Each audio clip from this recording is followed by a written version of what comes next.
Good morning, good evening, good afternoon, or good night, whatever time of dimension that you are in. This is your host, Chris. Welcome to Interstellar Frequency. Well, yesterday I had a revelation that I need to get a deep pool, like an in-ground pool for my kiddos. We were going to a birthday party, and it was more like a swimming birthday party kind of thing, which was really cool because it was like 150 degrees outside, I swear to God. It was so hot. Well, we didn't have any of the floaties that we normally have for the kiddos, and so I was trying to figure out where we can go get them. And who would have thought, oh yeah, Big Five carries, a bunch of floaty stuff for the kids to go swimming with, and there's all kinds of stuff there at Big Five, right? And I was sitting there thinking about it, I was like, oh my God, please let me have some blow-up floaties for the kiddos, because they need something to swim in the deep end of the pool. Because, the little pool that we've got is like just a little Doughboy blow-up, well, it's not blow-up, but it's a Doughboy, Intex pool that stands, 48 inches or so. So it's perfect for them, right? So, well, I was on my way over to the Big Five Gooding store. Wow, that's a good one. Big Five Gooding store. It's kind of like pay for less shoe store, or shoes for less. Shoes for less or pay for less? I don't remember. It's one of the two. Anyways, Big Five had the floaties there, and I was sitting there thinking on my way, and I was like, oh God, please have some floaties. So I get in the store, and they only had like three floaties left for the kids. I was like, oh, thank you. That was awesome. It was like $3.99, no big deal, right? So the kids have been wanting to go swimming, and especially in a big pool where they can practice swimming. And, we got the oldest is 8, the other ones are 7 and stuff, the other ones are 7. 8-year-old is about to turn 9. 7-year-olds are about to turn 8 or something like that, give or take. Or, yeah, but I don't remember. I'm so bad. Call me bad dad. I not time and age doesn't really matter to me in just moments. Anyways, so I'm like worried about him swimming in the deep end of the pool and everything. I'm like, oh my God, drowning, and it's like, oh God, I don't want to do CPR. And I realized that my little ones are a hell of a lot more adventurous than I was as a kid. As I was a scared little boy to try anything new. Jump in the pool or anything like that. I had to have my buddy teach me how to do that. And it's like, I couldn't do it. He taught me to hang on the wall. It's like, hey, hang on the wall. Love the wall. Befriend the wall. The wall is your friend. When it comes to a deep pool, the wall is your friend. Always. And I never realized that, and then I get my little ones in there, and they're swimming around in there, and they want to take their floaties off. And I was like, oh, God. Okay, we're going to start with the oldest one first. The oldest one will start swimming around first and let her try it out and see how it goes. And then we'll move into the twins and let the twins do it. And, of course, Bubba went right into doing it, and he had no problem. He took his floaties off, and he's paddling around with a little board, swimming, Then the other little one, the other twin, is sitting there swimming, and it's like, oh my God, all three of them are swimming around in the deep end, and they're doing pretty damn good. They're like light years ahead of I was when I was a kid, and I'm just like, wow. Just to think about the experiences that you have happen to you shape your outlook on how you interact with the environment around you. And those of you that are new here, never heard the show before, you can go back and listen to the CPR episode. That one talks about what happened to me. I ended up drowning, and from then on I was like terrified of swimming. And even I was like 10, 12 years old, or 10 or 11 years old, when I was still wearing floaties. I'd never take them off because of drowning. And it's just funny to think of how the experience of your life changes and how you react to with water.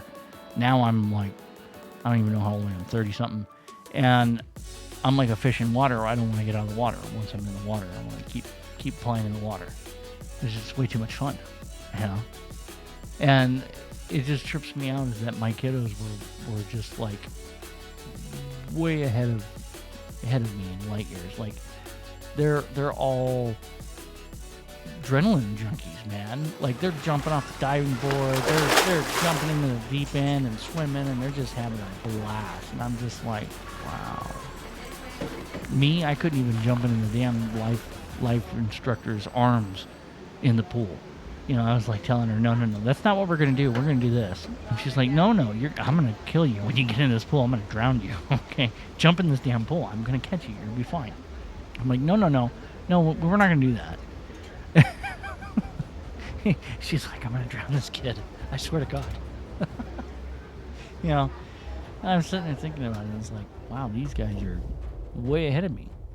And it's amazing to think about is that in their life experiences, they're all for, you know, catching the adrenaline and having fun and just enjoying themselves and not a care in the world or anything. I was like, all right, cool.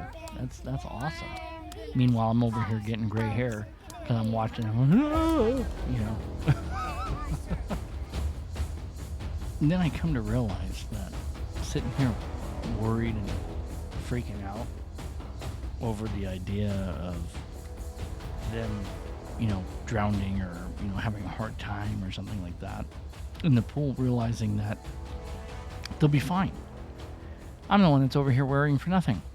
Why am I stressing out over something that's not that big of a deal and they're actually doing really well? Swimming, you know. I'm making myself stress out over stupid stuff when I shouldn't even be stressing out. They're kids, they're having fun, they're playing. They're not doing anything obscene, they're not, you know, dunking each other, they're not, you know, grabbing onto each other and trying to hold each other down or anything like that. It's working out pretty well. And it's like, okay, well, I don't need to stress out about it. It's perfectly fine. So I kind of calm myself down. I'm like, yeah, okay, they got this. They're good. So it was kind of fun because a lot of people were there swimming, and a lot of kids their age and stuff were swimming, and they were just having a blast. It was awesome. Excuse me. And so I had got some video footage that I'm going to end up putting it together and stuff and try to cut it and, you know, different things that we had done, put it on YouTube or something like that. That'd be kind of cool. And the kids, they were sitting there playing with each other. They were chasing after the little sticks that fall down to the ground and stuff. Down to the bottom of the pool. And later on, everybody, you know, started to fizzle out and go home and stuff, and we're damn near like the last ones there to leave. It's like, you know, it's late, and like, you know, it's very late, so I think you guys should probably like get going. No, that wasn't it. But we were having a blast in the pool, you know. We couldn't get out of the pool, you know. And that's awesome. And later, one of the daughters came, and not mine, it was the people there hosting the party. And she came, and all of a sudden she was wearing her clothes, and she just decides to jump in the pool. And she's like, uh-oh, I probably shouldn't have done that. It's like, why'd you do that? Because I wanted to. I was like, yeah, but wait, weren't you just about to be leaving pretty soon? She's like, yeah, my mom's going to be picking me up pretty soon. I'm like, uh-oh, you may get in trouble for that. Like, yeah, I think so. I don't know, but I want to swim. Okay. So she went swimming and everything like that. And then one of the sisters came around. And then they were kind of like wrestling a little bit here and there. And they were kind of, you know, playing, fighting and stuff, trying to push each other in the pool and stuff. And then it didn't work out, and then she kind of slipped and fell. And it was like, ooh, that hurt. Yeah, it hurt me just seeing it. I was like, ouch. Are you okay? She's like, oh. So wasn't so good. So the older sister's like, you better go talk about what happened and what you did. You better come clean because everybody saw you do it. So, you know, uh, and then it's like I started talking to her a little bit later, and like, okay, so both of you, I get them both together later on that night. Get them both together. I'm like, okay, so I got a question for you, and this is the one that got pushed in and kind of got hurt. It's like, why did you get hurt? She's like, I don't know. Because we were goofing around. Well, okay, yeah, that's part of the reason why you got hurt, but there's another reason why you got hurt. Say, why? I go, because you did something you weren't supposed to do, right? You were told to do something else, and you did something else completely, and therefore you got in trouble. But nobody else was the one that got you in trouble. And call it the universe, call it whatever you want to call it. You did something that you weren't supposed to do, so therefore you got in trouble, and you got hurt.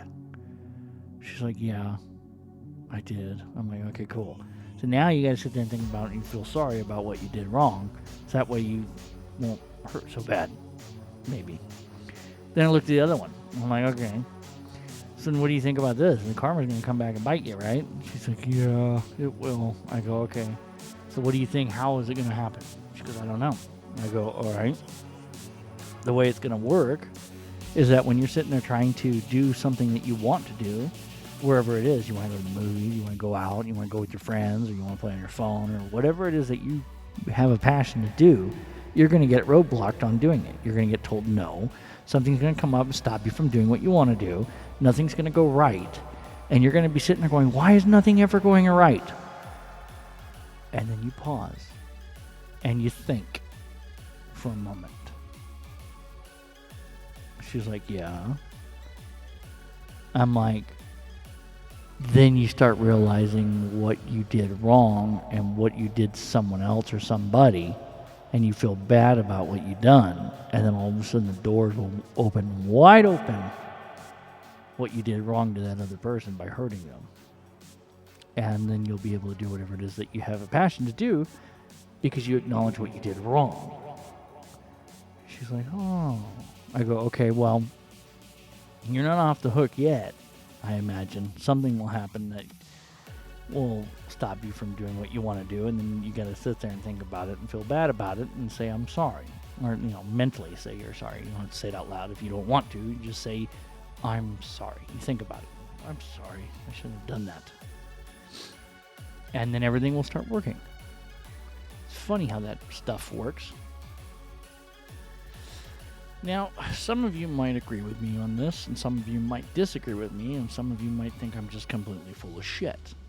And by all means, any one of you can think whatever you want to think. I'm only telling you what my experience is, and therefore this is my experience, and this is what I've experienced, and I know it to be true 100% to what I'm saying, because otherwise, if it wasn't true, I wouldn't be talking about it. And I wouldn't care to talk about it because it wasn't the truth. So therefore, that's why I'm talking about it. For those of you that are willing to listen, try it. See what happens. See if the difference actually makes a difference by, turning around and realizing what was done wrong and feeling sorry for it.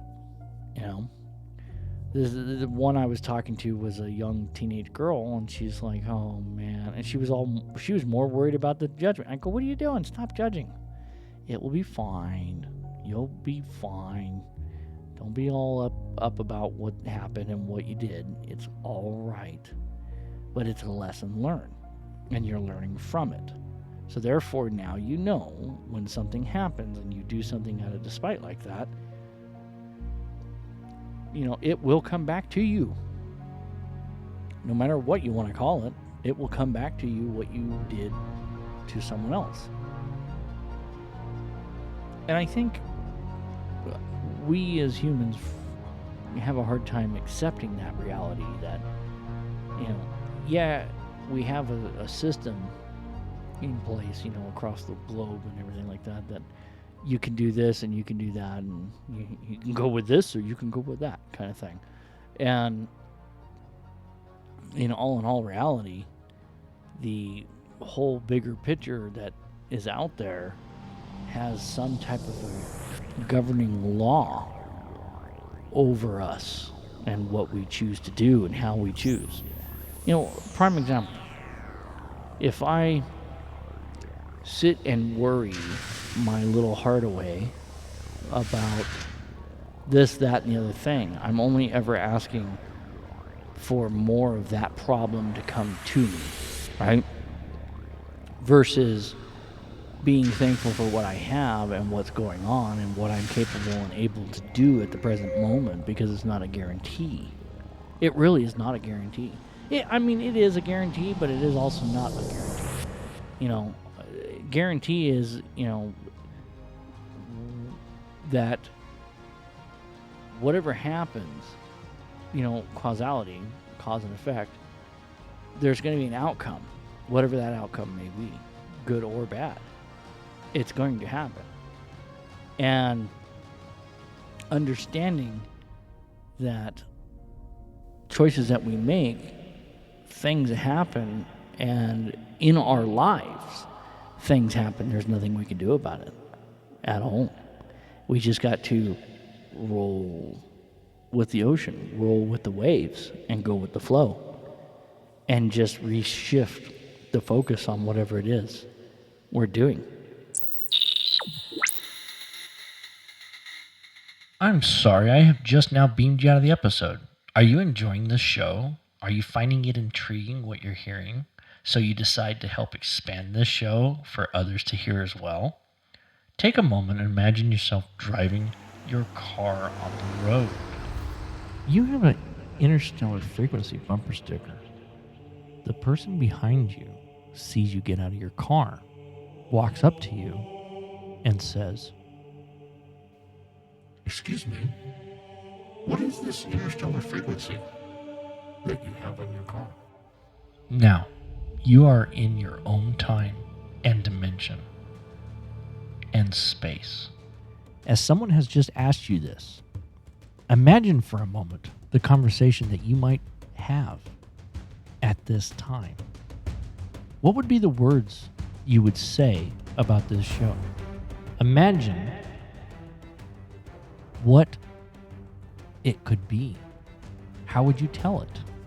What would you say to them? Would you immediately tell them? You absolutely gotta look this show up on Google and listen to this show.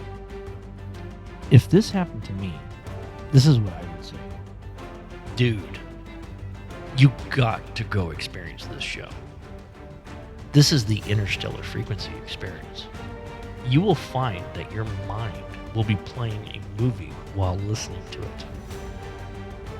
Now that you have just experienced this mentally, I say to you, go to interstellarfrequency.info/store and find this bumper sticker, click on it. It will take you to my Etsy store where you can purchase it and have it shipped to you whatever time of dimension that you're in. They also do international shipping across this blue marble floating through space and time. Take a moment and pause this episode as I will do the same for you for 8 seconds, which will allow you time to pause and click on the store link in the description below.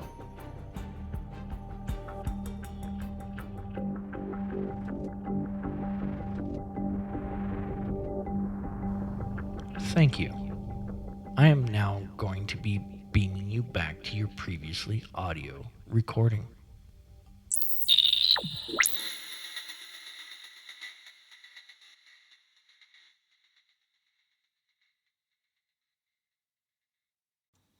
Man, that guy just interrupted my show.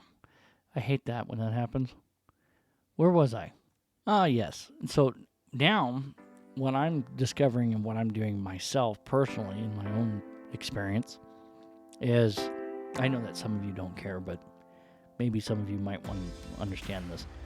So instead of speaking out the words of something negative towards someone doing something of some kind of an action, right? Now, I'm mentally, and I've never done this before, I never cared to do this before because I never usually have a thought process. I just kind of go with the flow and let it come out as I'm talking. I just like no filter, just talk, and then it comes out. So I don't think about what I'm about to say before I say it. It just ends up magically coming out and happening. So therefore, that's why sometimes I sound like Yoda over here. Anyhow, what I'm discovering and what I'm trying to do now is, in my mind, I am starting to pull back thought processes when something happens while I'm driving, and I get all mad because someone cut me off, and now I'm like, ah! And I go, nope, like, stop. And then I stop myself mid-track, so that way I don't have any negative thoughts or anything like that, which is a really difficult thing to do. I'm not a master of that yet. Someday I probably will be, but by then I'll probably be 30 years older than I am now. But it takes a lot of conscious awareness on it, and it seems like it works, and it has been working quite a bit. Certain individuals are dealt in certain ways, and a bank teller is dealt in one way, and somebody at the grocery store is dealt in another way. I guess it just depends on the surrounding area, wherever you're at, and how you handle or conduct yourself with other human beings when you leave your house. I guess that's my only understanding or my comprehension behind that, and it's helped out a lot. At least I've noticed it's helped me out a lot on conscious awareness of what I'm thinking or doing, and try to keep from going down that road like so many of us do, and be more conscious awareness. One of my most favorite groups out there, I know it's a little Nickelbacky, but hey, one of the songs that they had wrote was If Everyone Cared. And oh my God, what a truth that would be if everyone did care and swallowed their pride. No, but oh my God, it would change so much in the world if that was really the truth. We swallowed our pride and we just handle and conduct our ways in a different way, then nobody would cry. Yeah. What a world that would be. That's for sure. That'd be a nice world to live in. But this is the world we live in, and these are the hands that are given. So, if you're not sure what I'm talking about, go look up Genesis, Land of Confusion. And that still stumps you on that, and that might be a little too old for you, which I don't think so. I like that one. The other one would be go look up Nickelback, If Everyone Cared. Now, I recommend both of those, and then that might make sense on what I'm talking about. So, until next time.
This is Interstellar Frequency.